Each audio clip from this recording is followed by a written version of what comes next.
With so many brands to cover, obviously, I'm going to start with the king, and that is Rolex. It's the land dweller that has been the talk of the town, and this is who I'm standing, or what I'm standing in front of right now. Exhibition back, let's start there. Let's talk about the fact that it very much resembles what? The oyster quartz case. If you look at the case, it also very much resembles the Royal Oak case if you look at the lug system per se. The integrated bracelet, the new style Jubilee bracelet is absolutely amazing. Of course, there are other new models that Rolex came out with, so let's go take a look at those. A 36 millimeter olive day date. Smaller is better nowadays. A lot of the brands are going smaller, and the 36 millimeter day date in olive was a great choice. Why? Because it's one of the the 40 millimeter was one of the best selling models. Let's move on to a ladies' Datejust. How pretty is that watch? The dial, the diamond bezel, the white gold metal.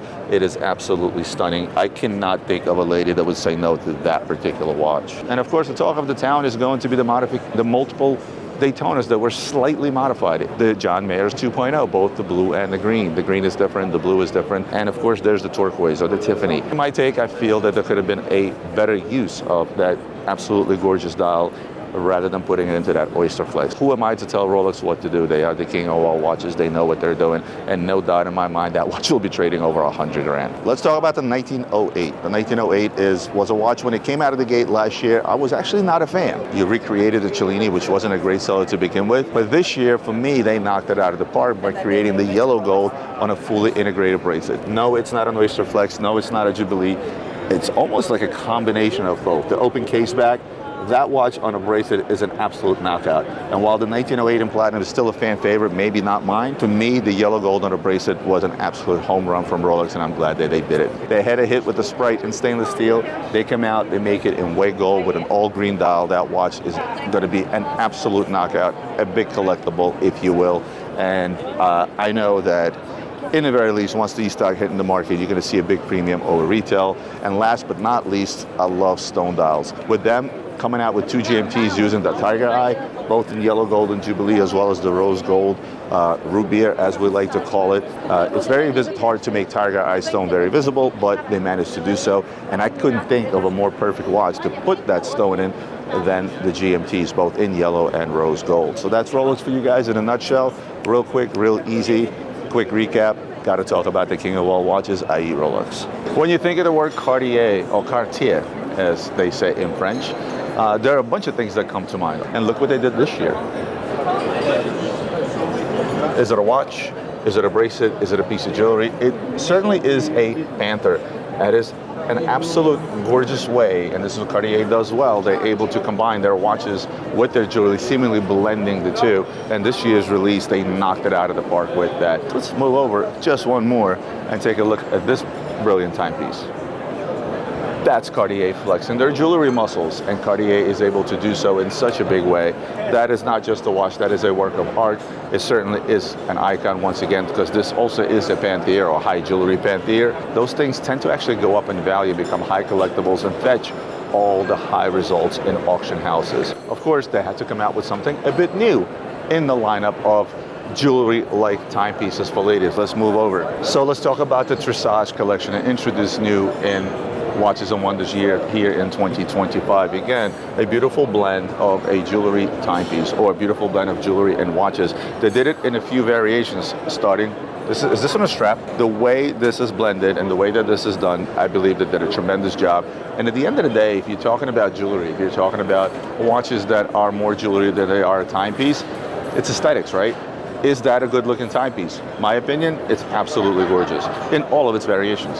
Of course, as Cartier does it best, they tend to flex their muscles. So there are level to these timepieces. You can see some of the more high jewelry pieces. Sorry.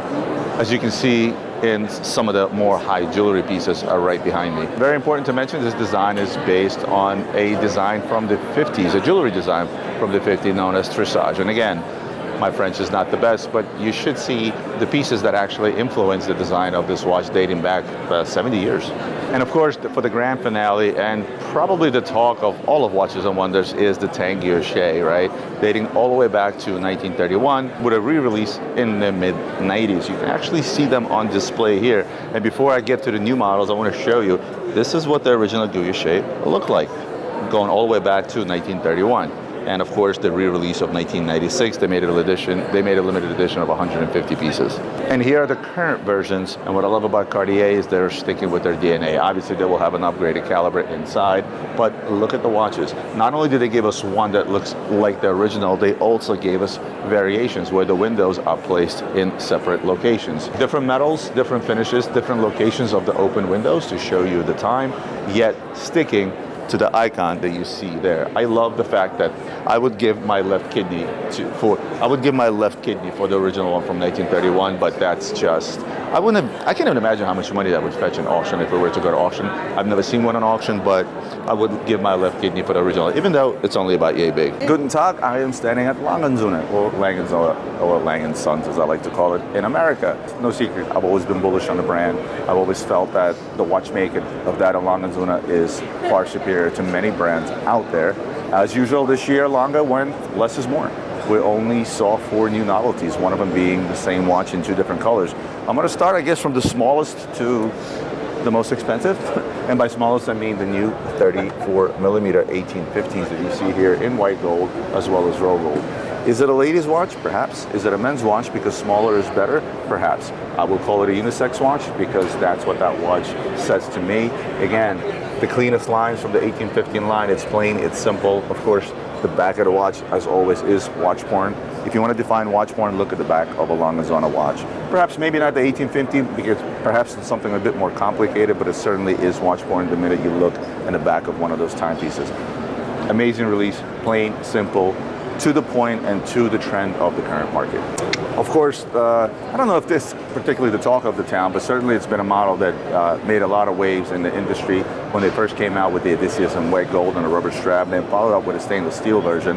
Lange's take on a sports watch. Very difficult to enter the sports market, and I think Lange did it in a grand way without losing the Lange heritage with the Odysseus. And this year, what do we have? We have the honey gold version. Now, the honey gold version it's something that's actually very difficult to describe. It probably doesn't even show well on camera in terms of the actual color of the gold. It's a gold that is not like no other. It is not really rose. It is not really yellow. It's a grayish, pinkish kind of gold. It is proprietary to Langenzonen. And again, all it has to do is with the proportion of metals that are put into that particular gold. It's still 18 karat. But certainly, I think this is the best variation yet. I think the rose gold Odysseus with that beautiful dial, that beautiful bracelet work, I think is a home run for Lange, and certainly expect that watch to be unobtainable and probably trading overlist, much like you saw with the stainless steel along with the white gold version. I did feel that it was a bit of a flop when they originally came out with the white gold on the strap. Looks like Lange learned their mistakes, so when they came out with the rose gold version of it or the honey gold version of it, they came out on the bracelet and in a big way. Aesthetically, gorgeous watch. And of course, last but not least, the biggest novelty, the talk of the town, if you will, is the Grand Complication, a full-blown perpetual calendar minute repeater, which I'm not showing you a close-up of the actual watch because they have a full-scale model right behind me, smack in the middle of the booth. I love when Lange does this. They always do these wonderful displays of their new models in a large format. I'm always the guy that wants to walk in and say, can I buy the model and hang that in my house or hang that in my office? Of course, that's not possible. But you certainly get a great look and feel of the actual watch when it's in your face in a large format. And every hour and an hour, that minute repeater actually chimes and the whole watch turns around for a beautiful animation and a beautiful presentation. A+ Langenzonen, tremendous job this year. Love all the new releases, even the little guys. All right, so tell us about what we got here. What's up? Why am I standing next to a diamond necklace set with earrings and ring that could probably get rid of our national debt in one swing? You guessed it, that's because I am talking about Chopard. Follow me this way and let's talk about what Chopard has to show this year. We obviously want to know what Chopard is known for, and that's beautiful ladies' timepieces that you see to my left. Let's get a quick look at those and then we go to the novelties. Hold it, work it, 5, 6, 7, 8, and go. And 1, 2, 3, 4, 5, 6, 7. Of course, to no surprise, the concentration is on the Alpine Eagle. Now, Alpine Eagle dates back all the way to 1980. Originally designed by now the co-president of Chopard, Carl Friedrich Schauffele. Did you say Chopard? Chopard? Sharfard? Chopard. It is their Royal Oak, it is their Rolex, it's their Submariner, it's their Nautilus. It's sort of that blank canvas that Chopard uses to showcase their watchmaking, showcase different complications in the likes of a tourbillon they came out with this year in stainless steel. They did a platinum timepiece. There's also a skeleton. Their version of ceramic. Basically, I believe it's a combination of ceramic and titanium. Again, the overall look and feel of that watch looks pretty badass. Get those, get these. Let's keep moving. Patek Philippe, the Rolls Royce of all watches, as I always like to call them. I wanted to look at some of the new novelties, and I want to start with the ladies. Ladies first. My first take on the new, My first take on the new Nautilus 7010 is the color. The pop of color that they put into this watch, both on the strap and on the bracelet, it's absolutely amazing. In fact, I prefer the strap model because the strap matches the dial. It is more of the same. It is the same latest Nautilus. It's the same classic shape, but it's that touch of color that just did it for me. So they have two new perpetual models that came out this year, which is the 7340 that did it in two variants. You have this subdued green dial and also the white dial. And whether this is a ladies watch or a men's watch, the jury is always out on that. The 5811 full pave baguette diamond piece. I don't know what the retail on this thing is. I'm guessing close to $1 million. What do we got here? Calatrava. Calatrava is synonymous with Patek Philippe and one of the most iconic models they make. And this year they came out with a few variations. First, I'm going to talk about probably my favorite, the 6196, right? Clean cut, salmon dial, beautiful case. They did give us the 5328, the 8-day power reserve Calatrava, which is also a day date. Again, beautifully executed, very minimal, not a whole lot going on the dial. Sporty, yet still can be worn with a suit. Of course, the 4946 annual calendar with a beautiful brown dial that perfectly matches the rose gold case. And last but not least, we have the 5524 with this sort of new, I would call a cream dial, highly luminescent markers, a strap to match the luminescence of the markers. A lot of people didn't take well to this whole pilot version when it first came out, but then it grew on people. And again, it's a Patek like no other. It's something different from the lineup, but seemingly Patek tends to be a dressier brand. This gives you a good gateway from dressy to sporty. Also a wonderful military look, which I personally love. Of course, we got to talk about JLC, JJ LeCoultre, or as we like to call it, Jaeger, or Jaeger LeCoultre in America. A lot of cool novelties this year. High complication, artistic pieces, and of course, all in line with the most iconic watch, top 10 iconic watches in the world in my mind, and that is obviously the Reverso. So follow me, let's take a look. The Reverso Tribute Geographic that we just saw is an amazing timepiece and actually comes in with a reasonable price. We all know that Jaeger is the watchmaker of all watchmakers, and they always bring their prices down. The reason that watch retails for $21,200. Now the Geographic also came in rose gold, which is right next to the stainless steel, which I absolutely love the same, but if it was me, I would go with the steel. Now we got to get the rest of the watches. Two new releases, one which is a throwback to the originals that you see behind camera over there we just discussed, and that is the monoface, meaning it's how the Jaeger Reverso was first born, with a single face and a solid back. And they did it in a way where this, if I told you this watch was from 1931, you'd probably believe me. The mesh bracelet that's on this watch is absolutely amazing. And again, it's what Reverso is supposed to be. You flip it over, you have a solid back protecting the crystal. On the other side, you have a gold dial with gold markers on the beautiful mesh bracelet. Personally, when it comes to Reversos, that's definitely the gold medal. And right next to it is a Tribute Nonatine, and this has enamel work. You guys know how I feel about enamel. Enamel is one of the most amazing art forms out there, and when you minimize it down to a scale of a watch, it's nothing short of amazing. You can see it on the watch here, both on this side, and of course on the other side you have the moon phase and the big date. Two amazing new releases. Personally, I'd be wearing it on that side. Of course, you guys know me. Formula One, anytime I see Formula One, I'm a fan. Tudor is one of the sponsors for the RB team, Red Bull's second team.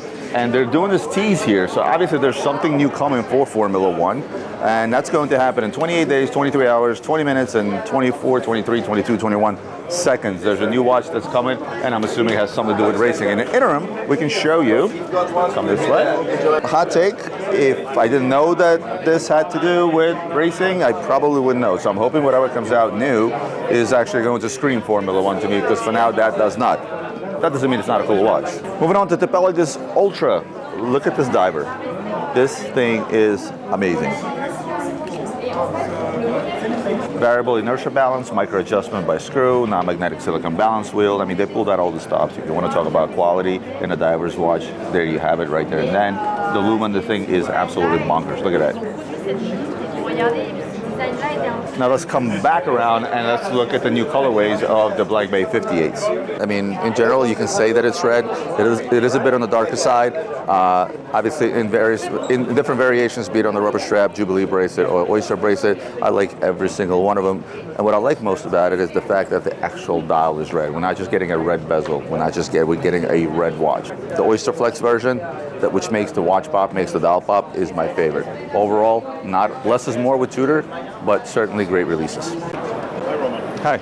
This is Andre. We have been on Instagram. Oh yeah, how are you, man? Good. Yeah. When you go somewhere and you look forward to something, one of the probably biggest things I was looking forward to is, first of all, seeing my dear friend Samir, whom I've known for a very long time. Sometimes I want to see a brand, or I want to see the new line.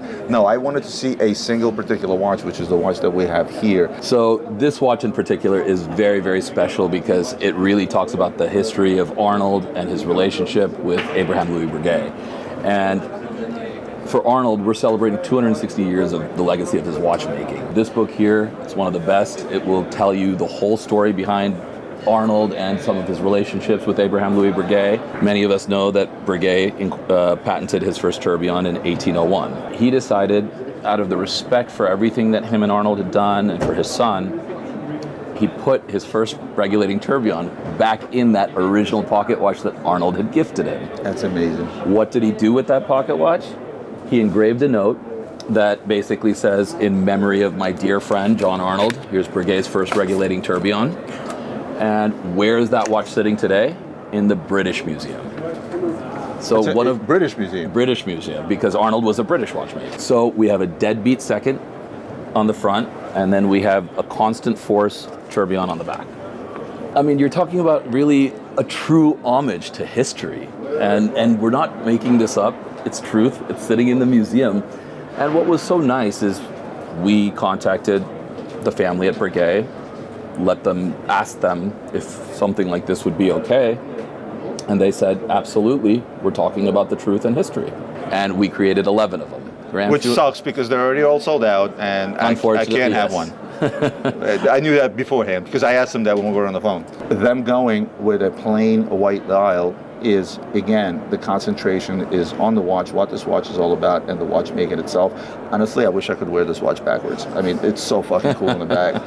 What else do you want to show me? We can look at a lot, we can't film a lot. Okay, so you just let me know what's under embargo and tell me what's honestly, everything that we've shown here is pretty much under embargo. Except for this? Yeah, because this was announced.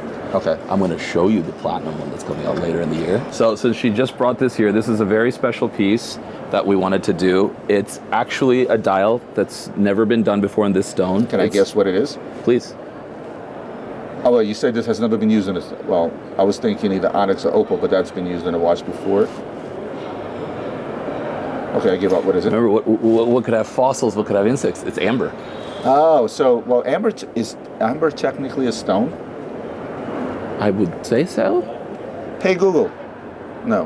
Hey, Siri. It is a fossilized tree resin. Okay. So technically not a stone. Here's the issue with amber.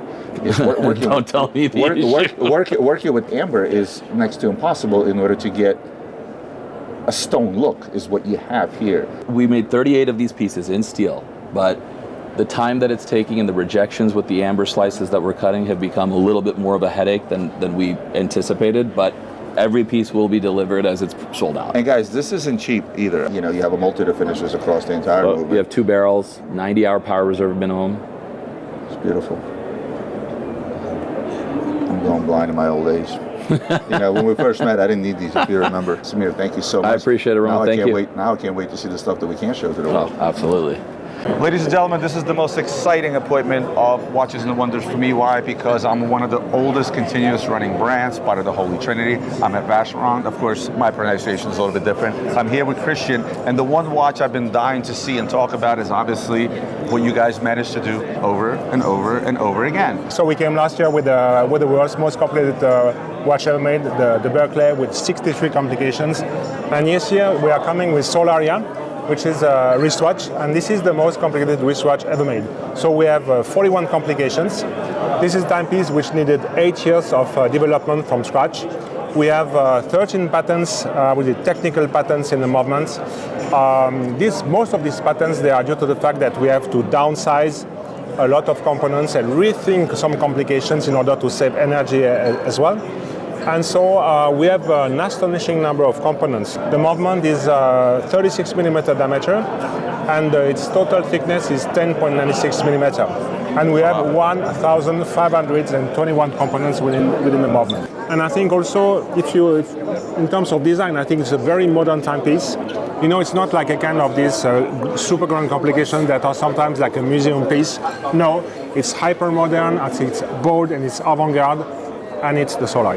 It is absolutely an amazing watch. I can't wait to get a closer look. I'm going to go back and I'm going to do some reading because during Watches and Wonders, as it pops off and the new model to introduce, it's very hard to read about 5,000 watches and read up on them. I will do some in-depth reading. I want to thank you so much for your time.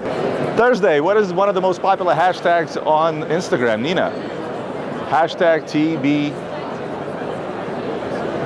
right? i.e. Throwback Thursday. And why am I talking about Throwback Thursday? Is because we are here at Piaget, and Piaget is all about throwbacks this year, which I absolutely love. Now, Piaget, an iconic brand, both on the watch side as well as the jewelry side, as well as they've made some of the most iconic watches, i.e. the Piaget Polo, which celebrated its anniversary last year, and it was all about that. But this year, they really went back to some of the pieces they've made in the past.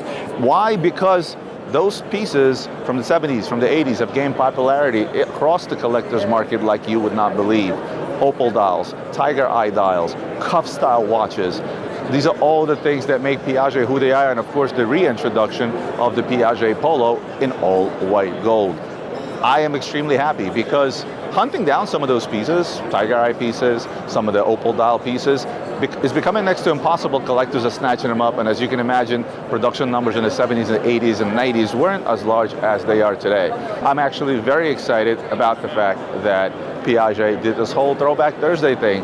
I mean, look at their display. You can see right behind me some of the most iconic shapes and materials used by Piaget over the last 30, 40, 50 years to create their creations. Why am I so happy to be at the IWC? Because IWC sponsors my Formula One team, and that is Mercedes-Benz. The setup they have today is absolutely fantastic. When they shot the Formula One movie, this was the actual car that was used in the movie. Now, in reality, this is an F2 Formula One car in an F1 body, as a gentleman just told me.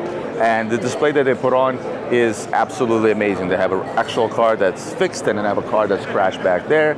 But we're here to talk about watches, not Formula One. Of course, the shock absorber was specifically engineered for Toto Wolff, the principal owner of Mercedes-Benz AMG Formula One team. It doesn't look like every other IWC. Also, there's a new lineup. There's a new chronograph that's been made. Also, they did a Mark 20 in the Petronas colors. I want every single one of these watches. And they did a tourbillon. Now, by the way, I talked about shock absorber. That watch can absorb 30,000 Gs. Now, if anybody can comment below and give me a situation when one has to withstand 30,000 Gs. I mean, unless you're taking off in a spaceship, which means you could probably strap that tourbillon on top of a rocket, call Elon Musk, and send that thing into space. And outside of the technology, it also looks amazing. And finally, IWC is coming out of their shell a little bit, where you don't have a typical pilot look, if you will. It's a watch that actually looks different from any other watch. So as I mentioned in the beginning of the year, was about the different variations of engineers. And as you can see behind me, we have a ceramic engineer, we have a rose gold, we have a grid pattern green dial back there. Just have a look. It's a really nice variety, and I love the fact that they're building up the engineer line. Oh, the everlasting fight to make the thinnest watch in the world. The thinnest tourbillon. I know. Oh, okay. Sorry. Do it again. My bad. Kick 'em. I'm sorry. My bad. I just want to make sure. Of course, Bulgari held the record for the thinnest watch for a little bit until somebody said, hold my beer, and made a watch that's literally a hair smaller. So what does Bulgari do this year? They come out with the thinnest tourbillon ever made in the world. That is to my right. How thin is the watch? It's 1.8 millimeters, and no surprise, it comes in an Octa Finissimo case. That is the novelty for Bulgari. Now, of course, the world's thinnest tourbillon is wonderful, but don't forget, guys, Bulgari also made the world's latest and thinnest minute repeater in carbon, which is right over here.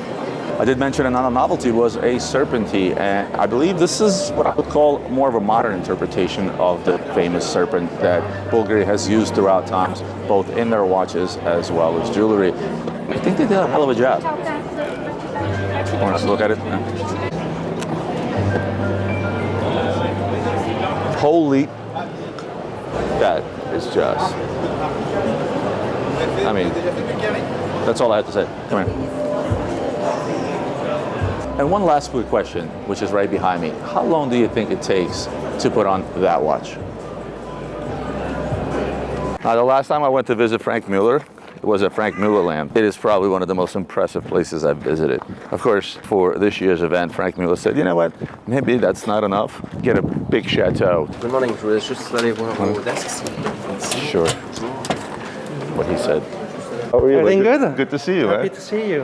As I told you, I created this dial almost 2 years or 3 years ago, something like this. For example, the smiley is the number 2, the dollar with the 2 bar is the number 11. So it's even more difficult to see the time on this piece, but it's not the point. That's why the point is to have like kind of art on the wrist. To create each dial, I took 12 elements from 12 of my painting. As you can see, you have 5 different finishing. For each finishing is a limited piece of 50 pieces. Each finishing, I create an original painting on canvas. So the watch inspired my work.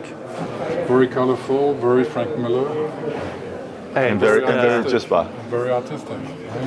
Which one you want to see? Hold on. I'm gonna go with titanium.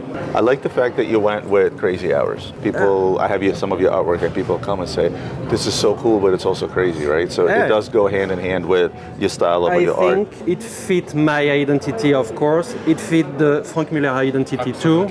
Oh, I see. The dial is carbon. Look, you see the slight difference in the dials? Because the dial is carbon.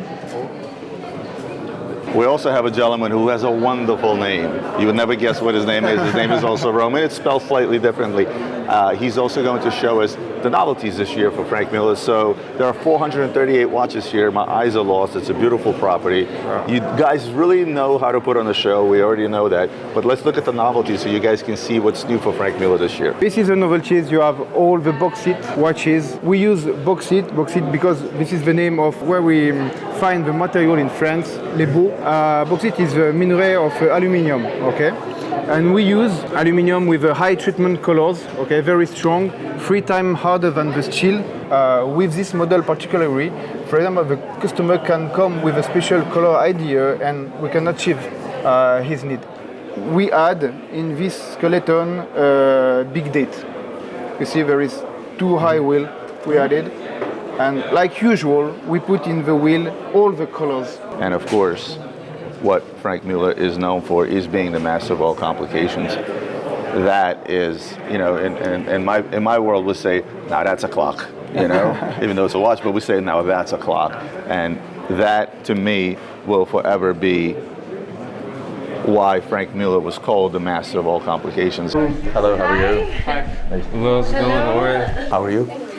Good. Always good to see you, my friend. This is amazing. What is this? Talk to me, please. Tell me. Explain. You know the main problem with cuckoo clocks. Plenty of people have made it, but always the same kind of cuckoo clocks. At Lepe, what we like is to make something a little bit different. But some people are saying, no, it's become quite annoying where at night you have the cuckoo coming out. So what we have made a mechanical computer, fully mechanical. You set the time where it stops, and you set the time where it starts. And if you want to know your wife, make it at 2 o'clock in the morning. Exactly. And there is a variant of the three wise monkey. Say no evil. Speak no evil, okay. Okay. But, hey guys, you can do evil. We have in fact 4 wise bird for the 4 configuration.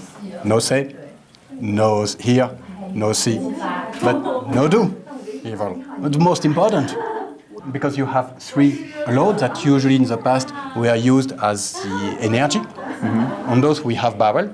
So those are just triggers. The first one is to repeat on demand. The center one. The left one is to make it silence. Oh, I want to go for a nap.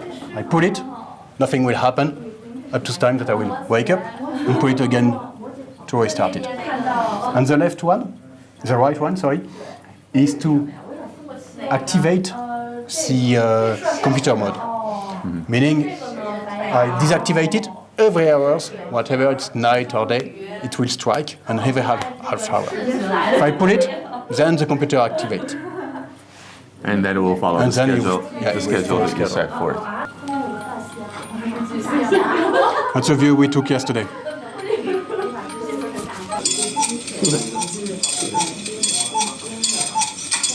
The other thing I wanted you to talk to me about, because I only saw this online, is this. It's a new way of reading the time. Because the movement is not an 8-day movement, or let's say it's an 8-day movement, but it's not a 12 hours movement. It's a 36 hours movement. So you have one rotation of the hands in 36 hours, and the way you read the time is through the ball. Of course, you can read it directly, but the idea is to use each ball as a magnifier to read the time. Well, it's perfect for me because without these, now I don't need get this. 50s also. Now I don't need these. You know what I love is where it all started, and I'm going to be very careful. And you start with a carriage clock, an amazing carriage clock, and you're able to make your way out to objects such as this. Wonderful job. Thank you so much for your hospitality as always. Thank you for seeing it. This is amazing. So this is anywhere in white gold, also comes in rose gold. I can show you it's very simple to read and use. So it's a manual winding watch. And if you pull the crown on an intermediate position, you have a quick setting of the date, and you can set the dates forwards and backwards.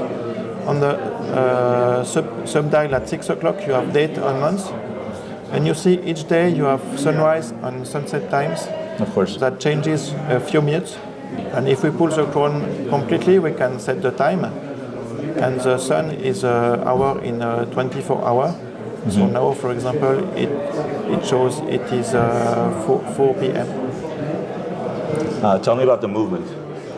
So the movement we entirely developed in our workshop in Neuchâtel.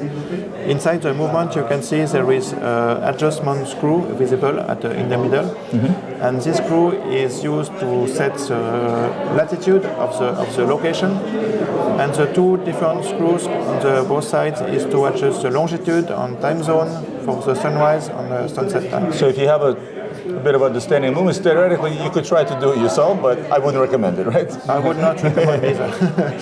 And you called it anywhere. Do you still have to set it to specific cities when you do the sunrise and sunset? So specific region? The watch is adjusted for a specific place, but it's the same mechanism that can be adjusted for any place. That's why we call it anywhere. And what we do it's a watchmaker adjustment that is done before shipping the watch. But if you own anywhere and you would like to change the location, you can bring it back to our workshop and we can reset it for other specific location. That's amazing. So tell me about the novelty then. So the novelty is called Any Day, and Any Day gives you an overview of the complete month. You have the light color digits is the weekends, the dark ones is the weekdays, and the indicator is pointing to the 6th, that is the date. But it also shows you that the 6th is a Monday because it's the first of the weekdays. And so if you know, it's really helpful to organize your time. If you know you have something extremely important Wednesday 2 weeks ahead, and someone tells you if you can join them the 21st, you have to be sure the 21st is not Wednesday 2 weeks ahead. And so you can have a quick glance at your Any Day, and you can see the Wednesday 2 weeks ahead is the 22nd. Innovative complications displayed in an innovative way. Beautiful finishes. Aesthetically, a beautiful watch. If I take the complications out of it, it's just aesthetically, it's a beautiful watch. And what are the retail prices on these?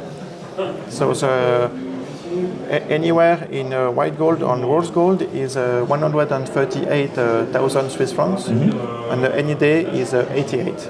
88. Thank you so much for your time. Thank you. Thank you.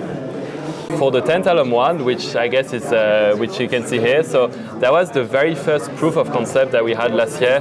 That was the result of 2 years of R&D about like how to do a bracelet in tantalum. But since then, we've been working really hard on actually turning this kind of like concept watch into a reality. Unfortunately, some of those are still under embargo. I'm going to get to see them, but you guys will get to see them when? What's the date that we're looking at So right the now? first ones will be late May, and those that you're looking at currently will be late June. What kind of price point are we expecting for the new models once we get to see them? I would say it's going to be priced as maybe like a competitor to the Chapek Antarctic, so something a bit higher. Thank you for having me, as always. I appreciate it. Yeah. And honestly, May 1st, the world shall see what's behind door number 1, 2, 3. I spent a long 9 days in Watches and Wonders. While most dealers left the minute that the show opened to the public, I purposely choose to stay an additional 2 days. Why? You guys watch this content, you give us support by doing so, you comment, you do all those wonderful things. It's only right that I stick around another 2 days, make myself available to all of you guys that visited Watches and Wonders so I can say hello, chat with you for 5 minutes, and do what? Talk watches. Guys, it was very difficult to cover every single brand, but I did get a chance to sit down with some wonderful brands one-on-one. We're gonna put out that content in a longer format video. The brand everybody loves to love, and that is Hublot. We're talking Zenith, Urwerk, Moser, Jacob & Co., among others. Plenty to see, plenty to come. Like, comment, share, subscribe on this video, and stay tuned for the others.